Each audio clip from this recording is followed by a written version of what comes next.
In Cameroon, the world's oldest president is running again. He is older than the atomic bomb, older than space travel, older than the United Nations, and of course, the computer and the internet. Plus, he's been president since 1982. His name is Paul Biya. In politics, leaders come and go. Prime ministers and presidents are regulars in the news, but their time in power is usually measured in years. Maybe a decade, if they're lucky. But what if a leader didn't just witness history, but actually outlasted it? What if one man held on to power for so long that entire generations were born, lived their lives, and grew old knowing only his face, his voice, his rule? For anyone in Cameroon under 40, that's not a hypothetical. It's reality. They've only ever known one president, Paul Biya. He's been in power since 1982, making him one of the longest ruling leaders on the planet. He's outlasted 9 US presidents, 7 French presidents, the Cold War, and even the invention of the internet. He's a man of staggering contradictions. He talks about peace while his country is torn apart by violent conflict. He's a president so often missing from his own nation that he's been called a phantom leader, governing from a 5-star hotel in Geneva. To his supporters, he's a symbol of stability, the steady hand that's kept Cameroon from collapsing into chaos. To his critics, he's a dictator who has clung to power through fear, corruption, and by twisting democracy into a tool for his own survival. This is the story of how a humble church teacher's son from a tiny village became a political titan, the sphinx of African politics. This is the entire history of Paul Biya. Our story doesn't start in a palace. It starts in the quiet, rural village of Mvomekaya, in what was then French Cameroon. This is where Paul Barthélemy Biya Mavondo was born on February 13th, 1933. His world was 1,000,000 miles away from the halls of power he'd one day command. His father was a catechist, a lay teacher for the Catholic Church, which was a respected position, but it didn't come with much money. His mother was a homemaker, and Paul was one of 9 children. His family's deep Catholic faith was the foundation of his early life, and more importantly, his education. In colonial Cameroon, opportunities were rare, and the church was one of the only paths forward for bright young Cameroonians. And Biya was bright. It was obvious from the start. He was sent to Catholic mission schools, climbing the academic ladder step by step. He attended seminaries, a world of discipline, theology, and classical studies. It was a period that shaped him, giving him that reserved, almost priestly personality that would become his trademark decades later. But Biya's ambitions were bigger than the pulpit.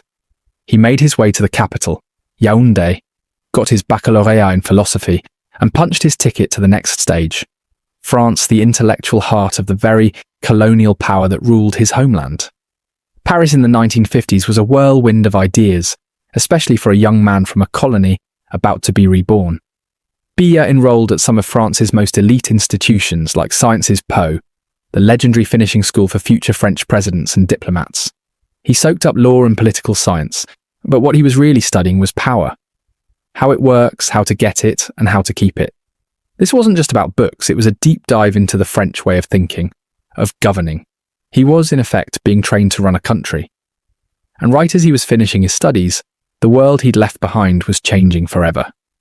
In 1960, French Cameroon became independent, and a year later it unified with the British-run part of the country. A new nation was born, and it needed skilled people to build it. Paul Biya, the catechist's son, was perfectly positioned. He was no longer just a scholar.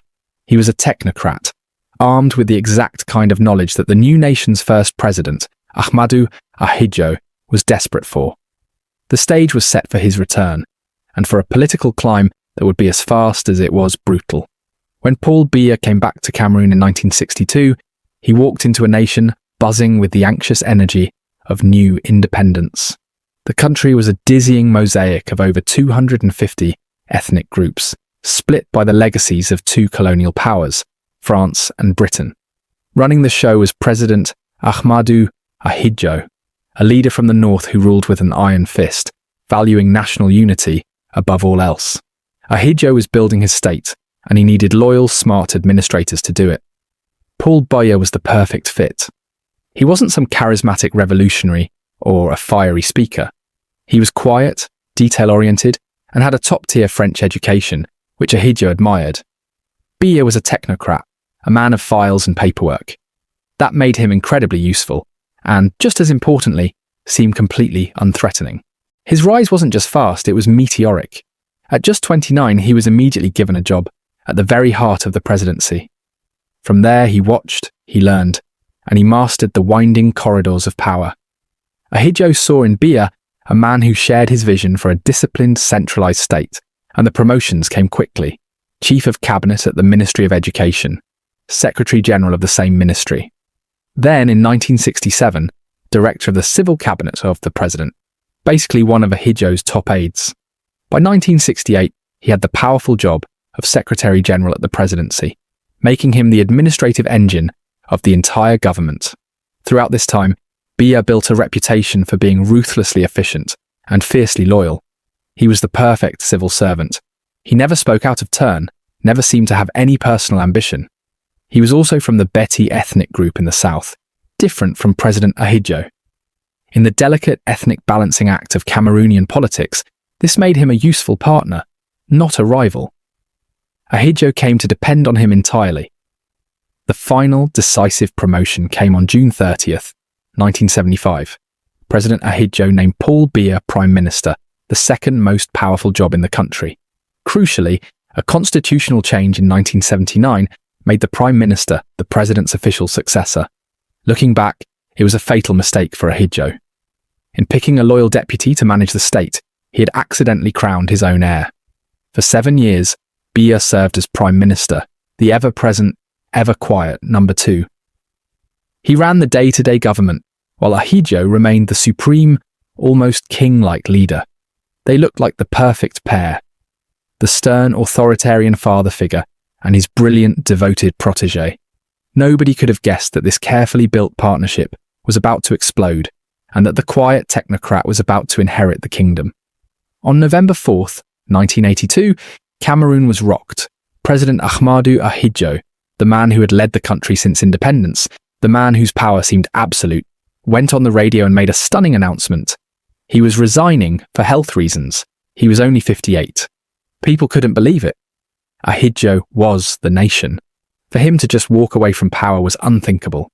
2 days later, on November 6, 1982, in a perfectly constitutional and smooth transition, Paul Biya was sworn in as the second president of Cameroon. He was 49 years old. The man who had spent 2 decades living in the shadows of power finally stepped into the light. The peaceful handover was a rare thing on a continent so often scarred by military coups. At first, there was a real sense of hope. Biya was a new generation. Where Ahidjo was stern and rigid, Biya was a sophisticated, European-trained intellectual. He promised a new deal for Cameroon, an era of rigor and moralization. It was a subtle but clear jab at the corruption that had started to creep in during Ahidjo's later years. He talked about political freedom and human rights. For a lot of Cameroonians, especially the young and educated, it felt like a breath of fresh air. But the old lion hadn't quite left the jungle. Ahidjo had given up the presidency, but he kept his post as head of the ruling party. He seemed to think he could still pull the strings from behind the curtain, with Biya acting as his loyal manager. It was a huge miscalculation. Ahidjo had completely underestimated the ambition hiding behind Biya's calm exterior. The student was done taking lessons from the master. The cracks started to show almost immediately. Biya began making his own decisions, appointing his own people without checking with Ahidjo. He carefully started sidelining Ahidjo's loyalists and replacing them with men who answered only to him. The New Deal wasn't just a slogan, it was a quiet, systematic takedown of the old guard. Ahidjo, now living in France, watched all of this with growing horror. He felt betrayed. He'd handed his kingdom to a man he trusted, only to see that man change all the locks. The tension between the two most powerful men in Cameroon went from a private fallout to a public war. The peaceful transition was just the calm before the storm. A showdown was coming, and this one wouldn't be fought with political games. It would be fought with guns. The soul of the nation was on the line, and Paul Biya, the accidental president, was about to have to fight for his crown. The fragile peace of Biya's early presidency shattered in 1983. From France, Ahidjo started publicly accusing Biya of being paranoid and plotting against him. Biya's government fired back, claiming it had uncovered a plot by Ahidjo to overthrow the state. The betrayal was no longer a secret. Ahidjo, the man who had voluntarily given Biya power, was now an official enemy of the state he himself had founded. He was tried in his absence and sentenced to death, a sentence Biya later reduced to life in prison. The bond between the two men was broken forever. But this political drama was just the warm-up act.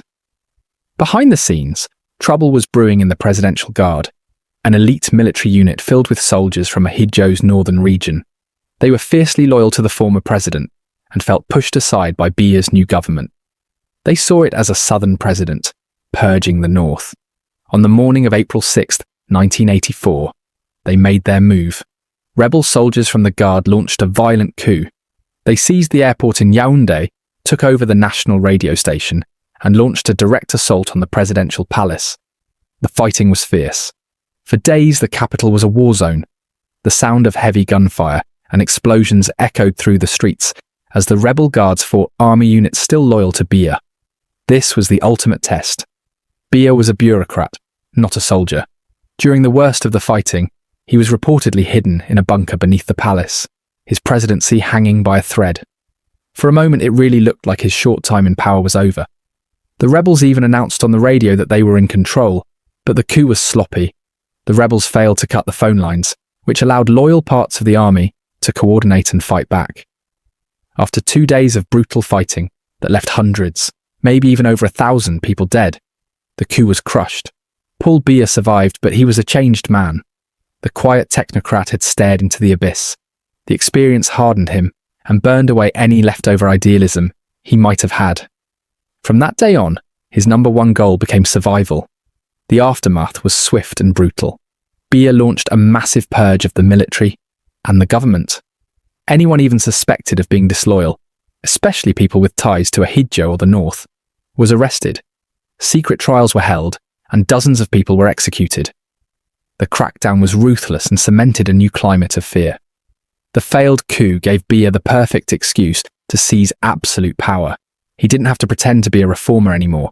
The threat to the nation, he argued, was just too great. In 1985, he made a deeply symbolic move. He dissolved Ahidjo's old party and created a new one that was entirely his own, the Cameroon People's Democratic Movement, or CPDM. It was the final nail in the coffin of his predecessor's legacy. The failed coup of 1984 was the real beginning of the Biya era. It was a baptism by fire that turned him from a successor into a ruler, a man who now understood that power, once you have it, must be defended at any cost. He had learned his lesson in the blood-soaked streets of Yaoundé. It was a lesson he would never forget. After surviving the 84 coup, Paul Biya, once seen as a placeholder president, started building a system of rule designed for just one thing: to last forever.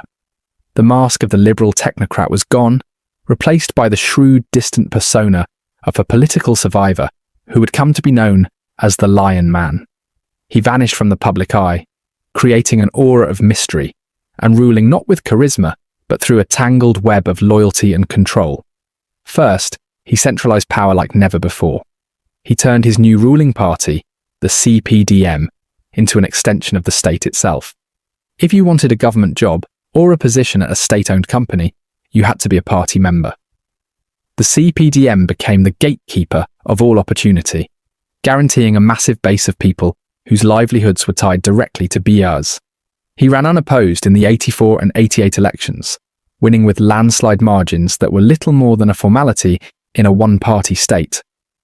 But just as he was tightening his political grip, Cameroon's economy was falling off a cliff.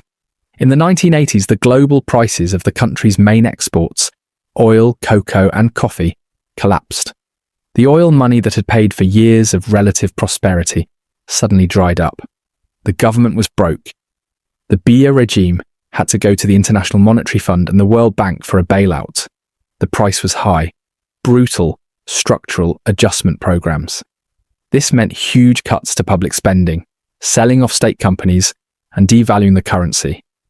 For regular Cameroonians, the results were a disaster. Government salaries were slashed, schools and hospitals fell apart, and unemployment shot through the roof. The optimism of the New Deal soured into widespread anger. Biya's response to the growing unrest wasn't to reform. it was to tighten his grip even more. He beefed up the security forces and cracked down on what little freedom of press and assembly existed. His style of governing became famously distant. He earned a reputation as an absentee president, spending weeks, sometimes months, at a time on private visits to Europe, usually at the five-star Intercontinental Hotel in Geneva. While his people were struggling, their president was seen as ruling from afar, completely disconnected from their reality. This detachment was a huge source of criticism, but it was also a brilliant political strategy. By staying above the day-to-day mess, he forced his ministers and governors to compete for his attention, and more importantly, to take the blame for failing policies. The public's anger was spread out among his underlings, while he remained the remote, untouchable source of all power. He created a court of intrigue where the political elite were too busy fighting each other for favour to even think about challenging the king. The Lion Man had built his fortress. It was a state run by one party, protected by a security apparatus, loyal only to him, and managed by a political class that depended on him for everything. He had survived a coup and an economic collapse. Now, as a new wind of change began to blow across the world, he was about to face his next great test: the call for democracy. As the 1990s began, the world was shifting. The fall of the Berlin Wall discredited single-party dictatorships everywhere and sparked a global movement for democracy. In Africa, this wind of change fanned the flames of local anger. In Cameroon, years of economic pain and one-man rule had created the perfect storm for protest. The demand for more than one political party became a roar that not even Paul Biya could ignore. The opposition, suppressed for so long, started to fight back. Lawyers and activists held protests. A powerful new party, the Social Democratic Front (SDF), was born in the English-speaking city of Bamenda, led by a charismatic bookseller named John Fruenindy. At first, the government's response was violent. Pro-democracy rallies were crushed. But the pressure, both from inside Cameroon and from international donors like France, was relentless. The opposition's most devastating weapon was the Ville Morte, or Ghost Town campaign. This massive act of civil disobedience brought the country's economy to a dead stop. For months, major cities like Douala were paralysed. Businesses closed, people stayed home. A silent, powerful protest against Biya's rule. With the economy frozen and international criticism growing, Biya finally gave in. In 1990, he announced that multi-party politics would be restored. It looked like a huge win for the opposition, but Biya was a master of survival. He didn't see democracy as something to believe in. He saw it as a new game to be controlled. The first big test was the 1992 presidential election. It was Cameroon's first ever competitive race, and the country was buzzing with hope. The main challenger, John Fruenindy, had whipped up massive crowds and huge support. As the early results started coming in, it looked like Fruenindy was heading for a clear victory. And then, the government-controlled media went silent. When the final, official results were announced by the Supreme Court, Paul Biya was declared the winner with just under 40% of the vote, barely beating Fruenindy's 36%. The opposition screamed foul. There were credible reports of widespread systematic fraud. International observers agreed that things looked fishy. The SDF claimed victory and accused Biya of stealing the election. Biya's response: he declared a state of emergency in Fruenindy's home province and put him under house arrest for months. The 1992 election created the playbook for everything that came after. Biya had built a facade of democracy. He allowed other parties to exist and elections to happen, but he controlled the entire system that decided the winner. The Electoral Commission, the courts, the state media, they were all in the hands of his ruling CPDM party. Elections in 1997, 2004, 2011, and 2018 all followed the same script: a divided opposition, boycotts, low voter turnout, and a predictable, though widely disputed, win for Paul Biya. He proved to be a genius at exploiting the divisions among his opponents, using the state's vast resources to buy off rivals with government jobs, further fracturing any real challenge to his rule. He had successfully turned the threat of democracy into just another tool to keep himself in power. He could show a democratic face to the world, while making sure the outcome was never really in doubt. The Lion Man had learned how to master his new cage. By the mid-2000s, Paul Biya had been in power for more than 20 years. He'd outplayed his mentor, survived a coup, navigated a depression, and declawed the opposition. But he was facing a new problem: the Constitution. The 1996 Constitution, which he himself had put in place, said a president could only serve 2 terms. His time was legally up in 2011. For many Cameroonians, this was the light at the end of a very long tunnel. But Biya wasn't planning on retiring. In 2008, he used his party's massive majority in parliament to force through a constitutional amendment that got rid of presidential term limits altogether. The move sparked outrage. Violent protests exploded across the country. The government responded with brutal force. Security forces killed dozens of protesters and arrested hundreds more. The international community condemned it as a blatant power grab, but it was too late. The protests were crushed, the law was passed, and Paul Biya was now effectively president for life. He could run for re-election as many times as he wanted, turning the presidency from a public office into his personal property. The 2008 amendment was the moment he officially dropped any pretense of democracy and cemented his status as a permanent ruler. With his future secure, his style of governing only became more rigid. Human rights groups constantly criticized his regime for jailing journalists, crushing dissent, and restricting basic freedoms. The state-run media acted like a government propaganda machine. His reputation for being an absentee president grew to legendary status. Reports showed he was spending more time in Geneva than in Yaoundé, running the country through a tiny circle of trusted aides. Critics argued this created a power vacuum that fueled massive corruption and political stagnation. Cameroon consistently ranked as one of the most corrupt countries on earth. The feeling was that the nation's wealth was being looted by a small elite, while most people saw nothing. Still, Biya's supporters gave him credit for keeping the peace in a very rough neighborhood. They pointed out that Cameroon hadn't collapsed into a major civil war like so many of its neighbors. But that argument was starting to wear thin. For many, it wasn't the peace of a healthy nation. It was the quiet of a graveyard, a stability enforced by fear, not by progress. Having removed term limits, Biya easily won the elections in 2011 and again in 2018. By then he was in his late 80s, the oldest head of state on earth.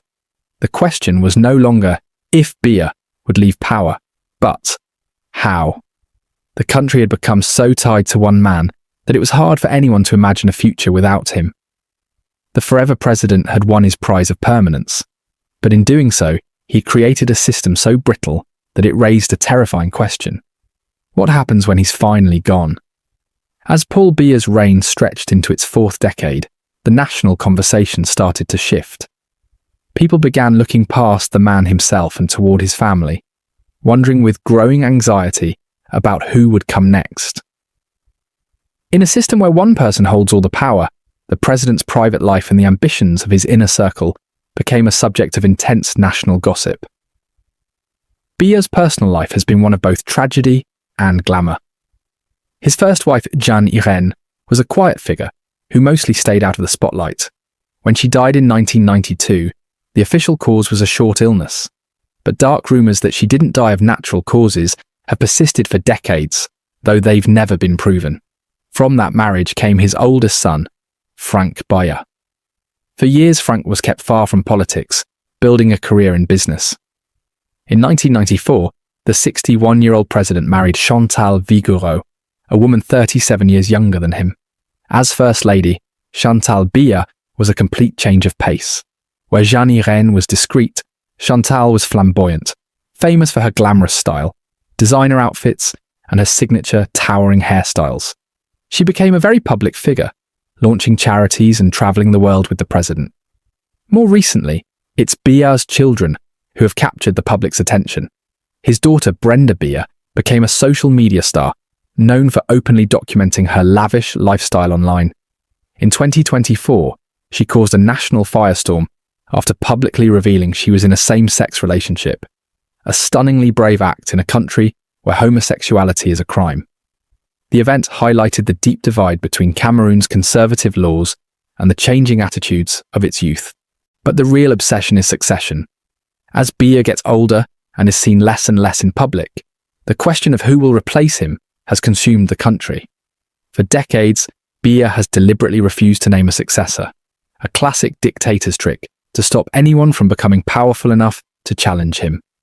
But this has created a dangerous power vacuum, with factions inside the ruling party all quietly plotting their next move.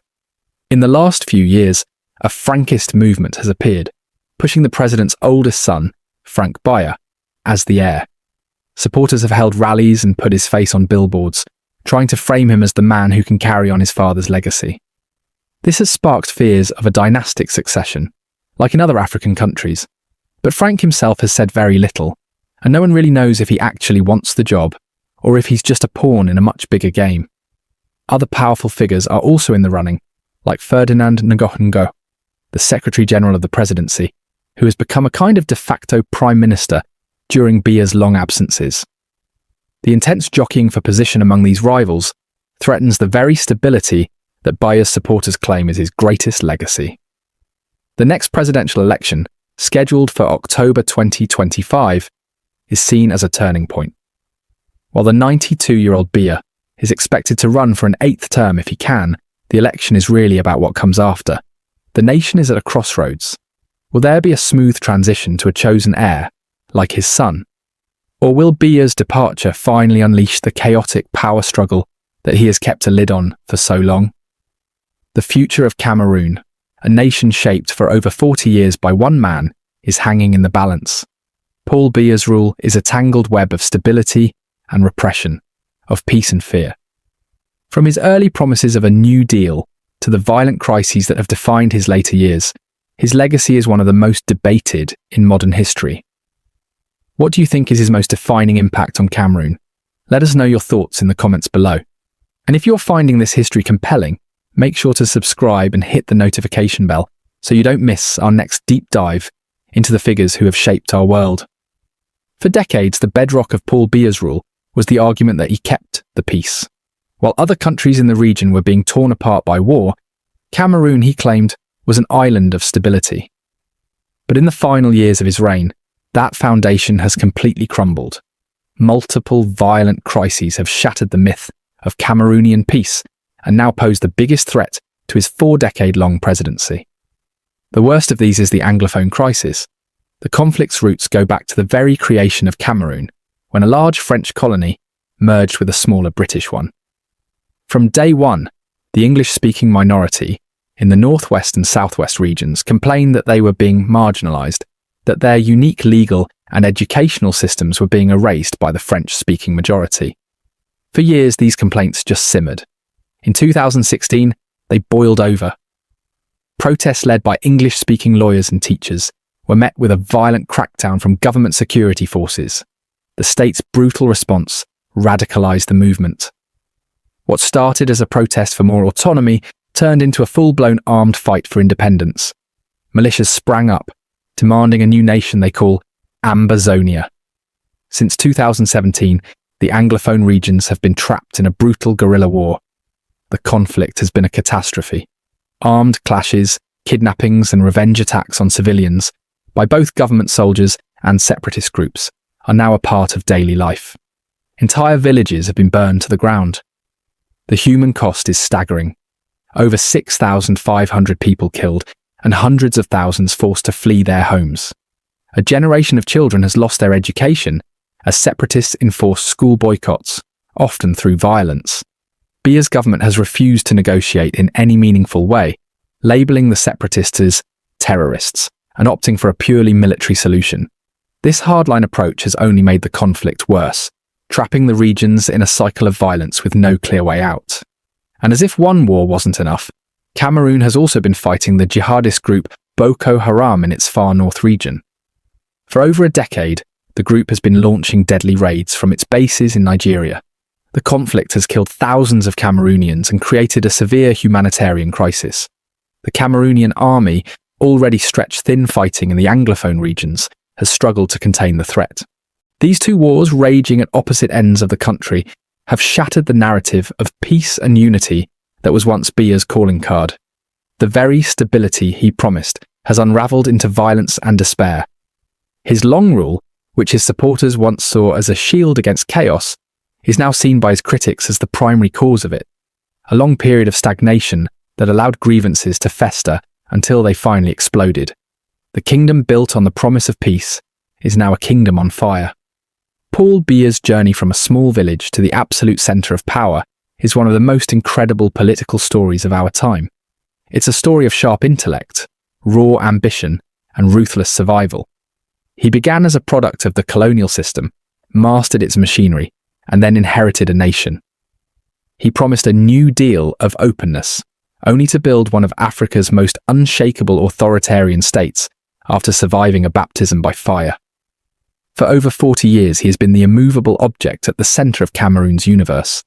To his allies, he is the wise old lion who skillfully kept the nation from falling apart in a dangerous part of the world. They see his long career as proof of his genius. To his many critics, he is a dictator who has overseen decades of political decay and economic ruin. They see a leader who has crushed dissent, stolen elections, and clung to power while his country has been eaten away by corruption and brutal wars. Wars that are the direct result of his own rigid rule. He is the absentee president, ruling from a luxury hotel while his nation burns. The legacy of Paul Biya is that deep unresolved contradiction: stability versus stagnation, peace versus repression. Is he the man who held Cameroon together, or the man who held it back? As he moves deeper into his 90s, his chapter in Cameroon's history is, inevitably, coming to an end. But the consequences of his long reign, the deep political scars, the unanswered question of succession, and the violent conflicts tearing the country apart, are a legacy that Cameroon will have to face long after he is gone. The story of Paul Biya is almost over, but the story of Cameroon, a nation that must now learn to imagine a future without its forever president, is just beginning.